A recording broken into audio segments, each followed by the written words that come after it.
السلام عليكم ورحمة الله وبركاته. فيديو جديد وإن شاء الله هنشتغل مع بعض بوكس. هشتغل معاكم بخيط الكليم أو الخيط اللي أنا هشتغل بيه ده خيط سوبر لوكس. أنا جايبة الكيلو ب24 جنيه. في أماكن تانية طبعا ممكن تلاقيه أرخص، اللي هي أماكن الجملة. معايا الدايرة اللي أنا هبدأ شغل عليها. الدايرة دي ليها فيديو بالتفصيل، حط لكم اللينك في صندوق الوصف، وكمان هتلاقوه في أول تعليق على الفيديو. ده شكل الدايرة. هنقفلها مع بعض. هنفصل الخيط. افصلي الخيط على مسافة كذا متر كده، يعني ممكن عشان تطلعي مقاس الغرز المنزلقة اللي احنا هنشتغلها على الدايرة هتلفي 5 لفات وهتفصلي الخيط. ممكن طبعا تخليهم اكتر من كده لان احنا كده كده هنرجع نوصله تاني. هنفصل الخيط كده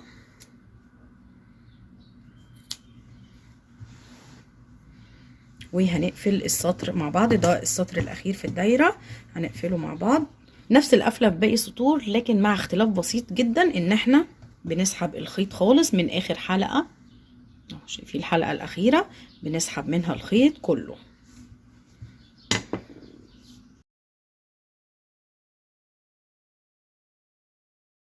خلاص بصوا سحبناه كله من حرف الفي لاخر غرزه. بعد كده معايا ابره صغيره. طالما الخيط طويل معاكي كده يعني مش هتعرفي تسحبيه او تقفلي الغرزه بابره التنظيف. ابره مقاس صغير شويه عشان تعرفي تدخلي تحت الحلقات بسهوله. خلاص انا دخلت فين؟ في اول حرف في في السطر اللي هو يعتبر في الغرزه الثانيه. الحلقه اللي انا سحبتها اخدها تاني لجوه الدايره او للخلف، يعني هنسحب مره تانيه. سحبناها كلها تحت حرف الفي. هنرجع تاني لظهر الدايرة بتاعتنا وهندخل تحت الحلقة التالتة. الحلقة التالتة اللي هي الحلقة اللي في ظهر حرف الفي. في حلقة اهي، الحلقات دي بدخل تحت واحدة منهم وبطلع بالإبرة من نص حرف الفي. شايفين انا دخلت فين؟ باجي كده بجيب الخيط بتاعي لبره تاني كده اهو بالشكل ده لبره، شده كويس، وبرجع بيه من بره لظهر الدايرة بتاعتي من الحلقتين دول، وبسحب الخيط كله مرة تانية. بصوا الدايرة اتقفلت معايا ازاي اهي. حرف الفي اللي انا كونته شبه بقية الغرز بالظبط كده. الدايرة اتقفلت معانا بطريقة سليمة. هنعمل ايه بقى؟ هنسحب. احنا محتاجين ان احنا نشتغل على الدايرة دي كلها بغرزة المنزلقة علشان ندعمها ونخليها متماسكة اكتر. انا لو اشتغلت وهو الخيط على وضعه كده وهو من الظهر اهو، بصوا هو من الظهر اهو، الحرف الفي بتاع غرزة المنزلقة هيكون على بره. انا مش محتاجاه يكون لبره، انا محتاجة حرف الفي يكون على ظهر الدايرة. فهسحب الخيط لبره مرة تانية اهو، هاجي من اي غرزة من تحت حرف الفي اللي جنبها مثلا، وهطلع الخيط كله هسحبه في الاتجاه اللي بره للدايره من هنا. بصوا الخيط طالع لي منين. هاجي بقى على المكان، خلاص ده الظهر في الاتجاه بتاعي. هاجي في الغرزه اللي جنب اللي انا سحبت منها هسحب الخيط لجوه، اعمل حلقه بالشكل ده كده.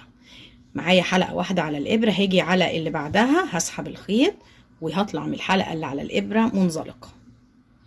اللي بعدها هسحب الخيط وهطلع من الحلقة اللي على الإبرة منزلقة. الغرزة اللي بعدها اهي معايا حلقتين، بطلع من الحلقة اللي على الإبرة نبعد ده كده منزلقة. بدخل كده بسحب الخيط، معايا حلقتين، بطلع من الأولى بسحبها من التانية منزلقة. بصوا حرف الفي بقى فين؟ بقى في الاتجاه الداخلي للدايرة. انا هكمل كل غرزة حشو هتقابلني هشتغل فيها غرزة منزلقة على دوران الدايرة كله. اشتغلت على الدايرة كلها بغرزة المنزلقة زي ما انتوا شايفين. ده الظهر مكان القفلة اهو، الوش بتاع الدايرة بتاعي غرزة المنزلقة من الاتجاه الخارجي او الجنب اللي بره اهي. عاملة حلقات بس على جنب حرف الفي كده، ده الظهر. خلاص دي اخر غرزة هنقفلها بنفس الطريقة اللي قفلنا بيها اخر غرزة في السطر اللي قبل كده. هسحب الخيط، بصوا الخيط بقى قصير اهو، هنسحبه بسهولة كده من اخر حلقة. في غرزة في النص انا ما سحبتش منها الخيط وما اشتغلتش فيها منزلقة، دي هنكون لها حرف الفي دلوقتي. نسحب الخيط كده، بصوا المنظر بقى كده. الابرة الصغيرة دي طالما الخيط قصير معاكي ممكن تستعملي ابرة التنظيف. باجي في اول حرف في لاول غرزة منزلقة، باجي من تحتها كده، شايفين انا مدخلة اتجاه الابرة منين، بجيب الخيط بتاعي ومن تحت حرف الفي بعدي لجوه الدايرة. تمام.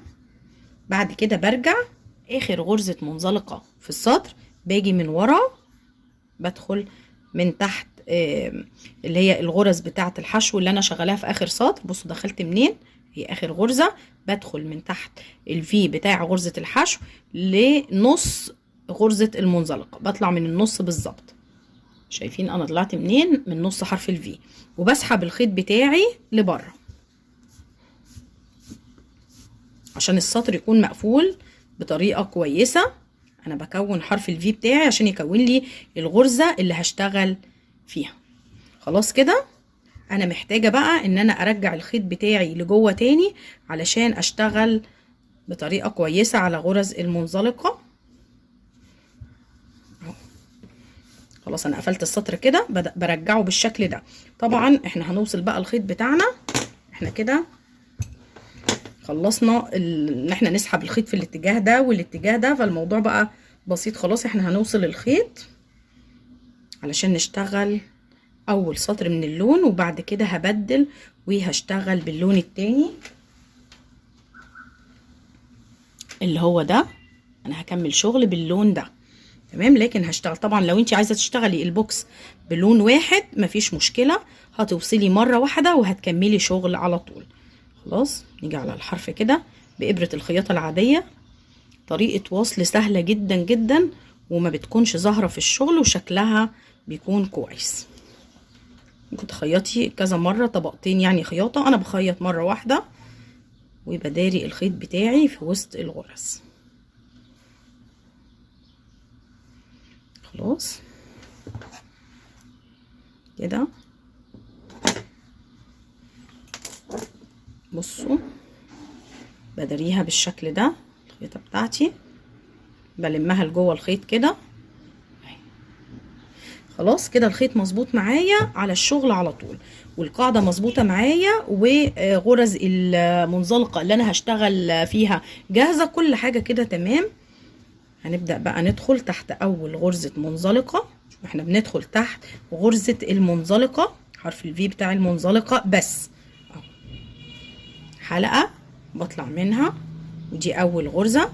باجي على اللي جنبها حرف الفي بتاع المنزلقة من جوه اهو، من الظهر، ده الظهر بتاع القاعدة. بسحب الحلقة التانية، معايا حلقتين بطلع منهم حشو اللي بعديها كمان. بصوا دي الغرز بتاعتي ودي غرز المنزلقة اللي انا داخلة فيها.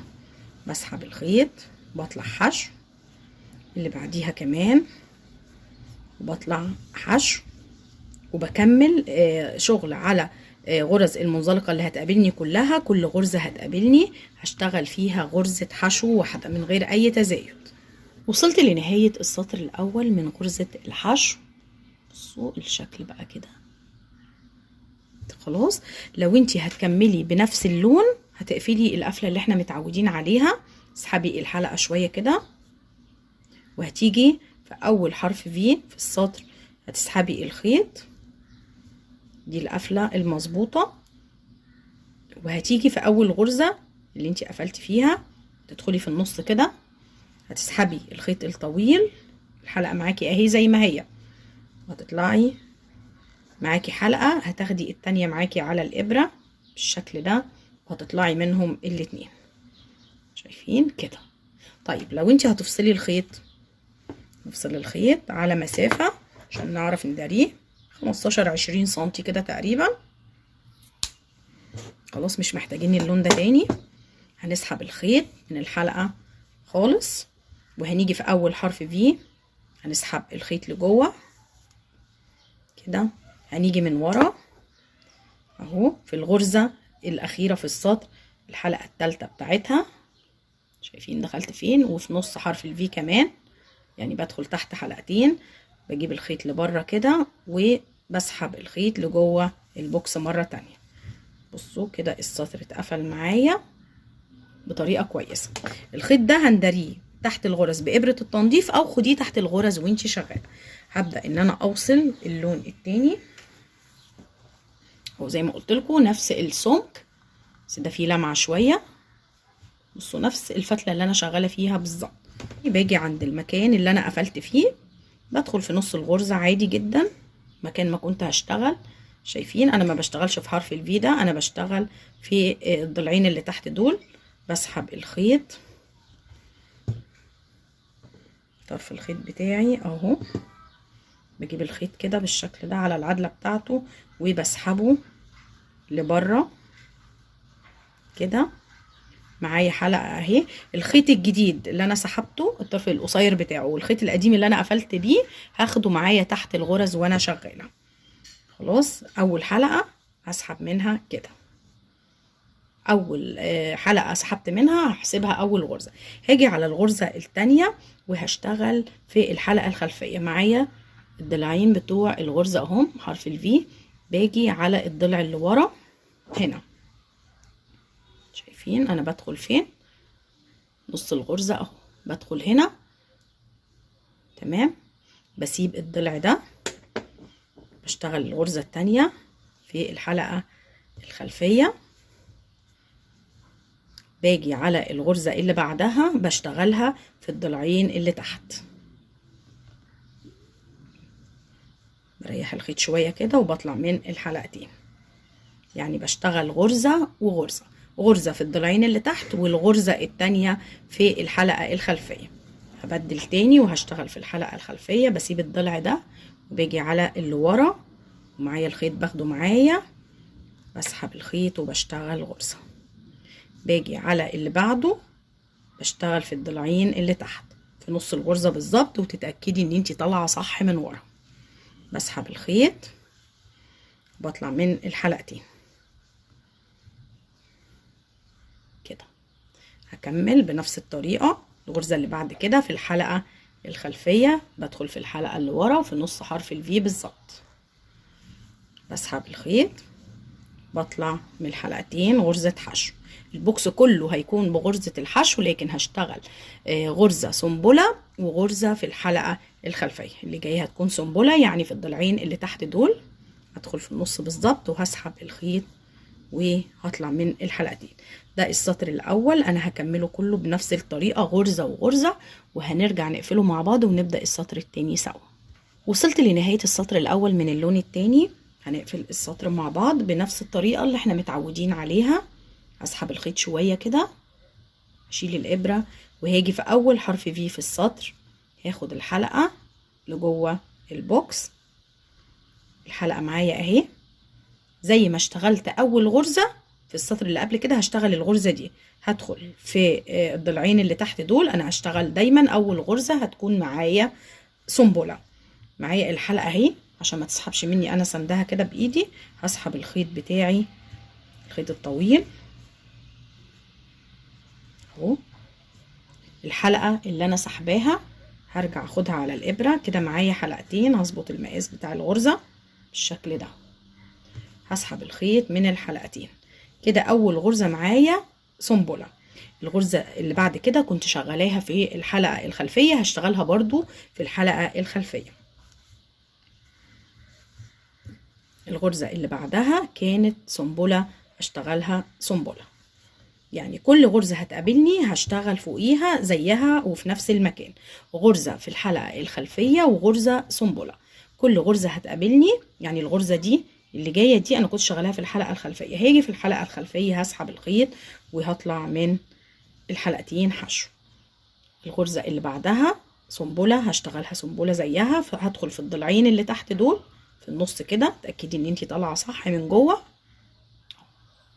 هسحب الخيط وهشتغلها زيها، وهنقفل السطر بنفس الطريقة اللي شفناها من شوية.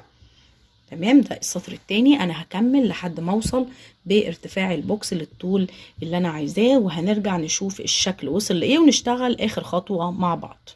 وصلت بالبوكس للطول اللي انا محتاجاه. بصوا ده شكل الغرزة، قاعدة اهي من تحت.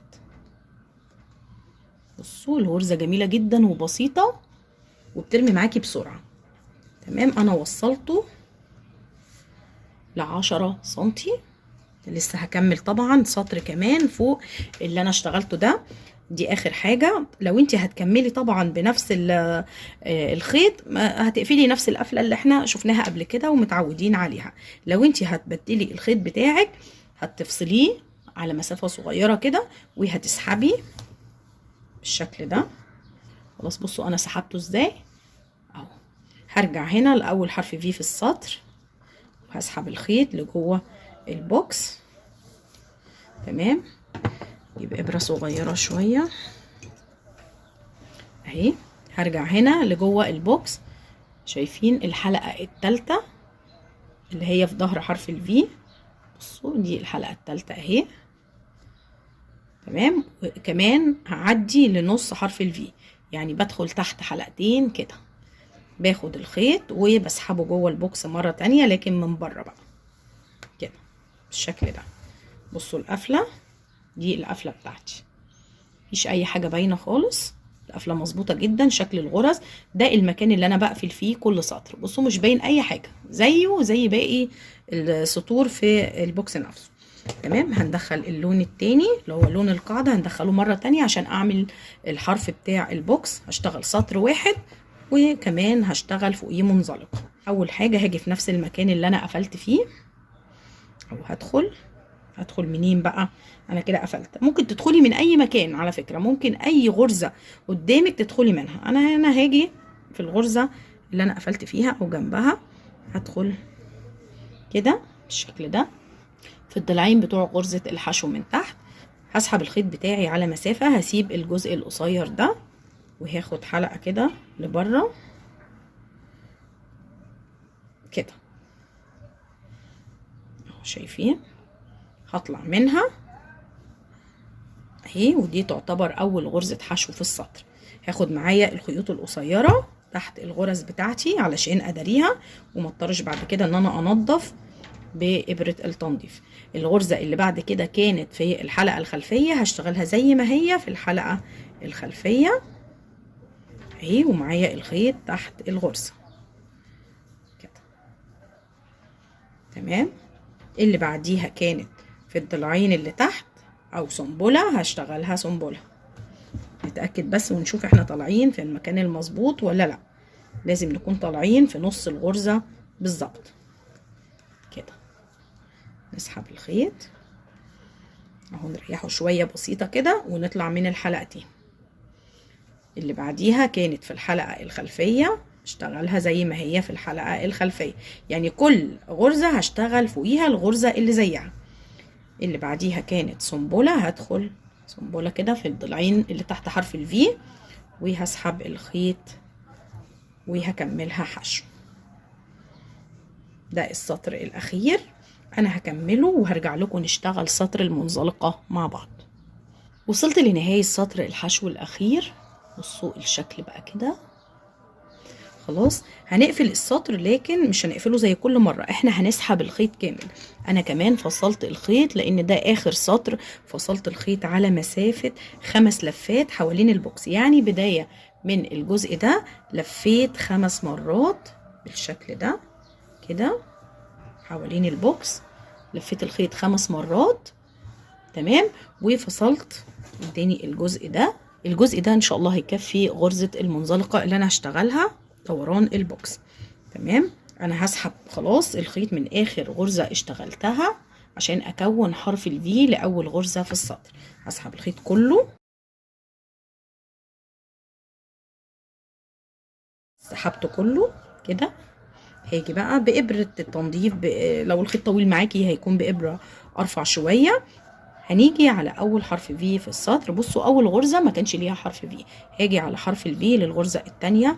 الخيط اللي انا سحبته كله هرجعه كله تاني جوه البوكس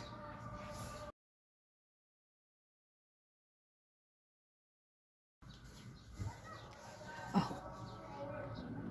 خلاص باجي بعد كده من جوه البوكس بتاعي، بدخل تحت الحلقة التالتة، الحلقة التالتة اللي هي الحلقة اللي في ظهر حرف الفي دي، بدخل كده وبطلع من نص حرف الفي لاخر غرزة حشو، بجيب الخيط على الاتجاه اللي بره وبسحبه لداخل البوكس مرة تانية، بسحب الخيط كله كده. شايفين السطر اتقفل معايا بطريقة كويسة، مفيش اختلاف في شكل الغرز عن بعضها.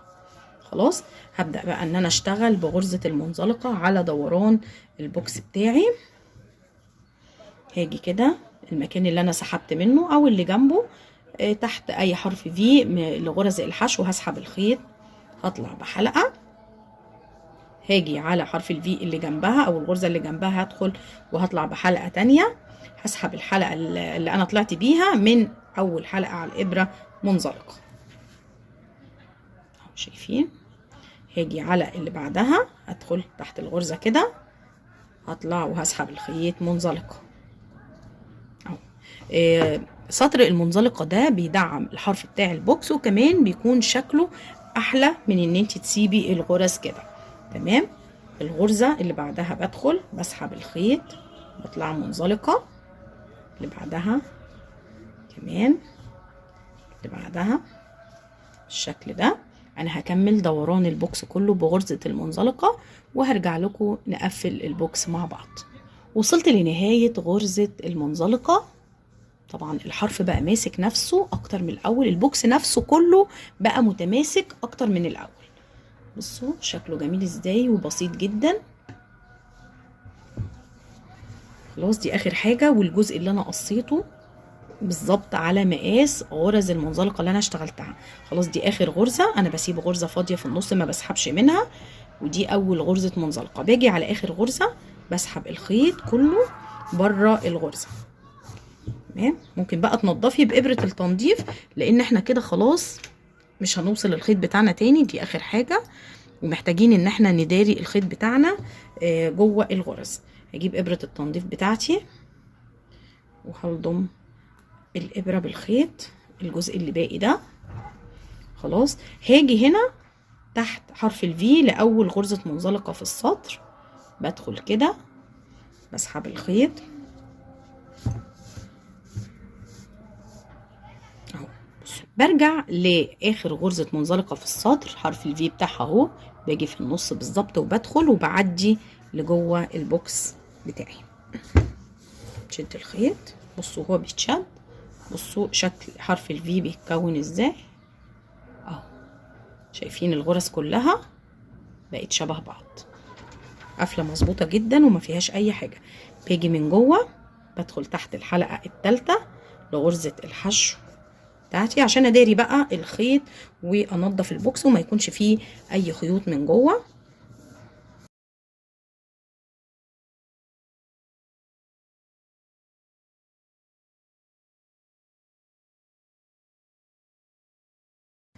تمام. خلاص كده انا داريت الخيط تماما، مش باين من جوه خالص بدايته من نهايته. نشوف مقاسات البوكس ووزنه. البوكس اخد بالظبط تقريبا 400 جرام. تمام. مقاساته شوف الارتفاع بتاعه 11 سنتي بالظبط. القاعدة اشتغلتها 7 سطور بغرزة السنبلة ووصلت معايا ل 18 سنتي. اتمنى ان شاء الله ان شكل البوكس والغرزه تكون عجبتكم وان الشرح يكون سهل بالنسبه لكم. هستنى رايكم في التعليقات، ولو عجبكم الفيديو دوسوا لايك، واللي لسه بيشوفني لاول مره وما عملش اشتراك يدوس على كلمه اشتراك او سبسكرايب الموجوده تحت الفيديو، وكمان يفعل الجرس علشان يوصلوا كل جديد من الفيديوهات اللي بتنزل على القناه. السلام عليكم ورحمه الله وبركاته.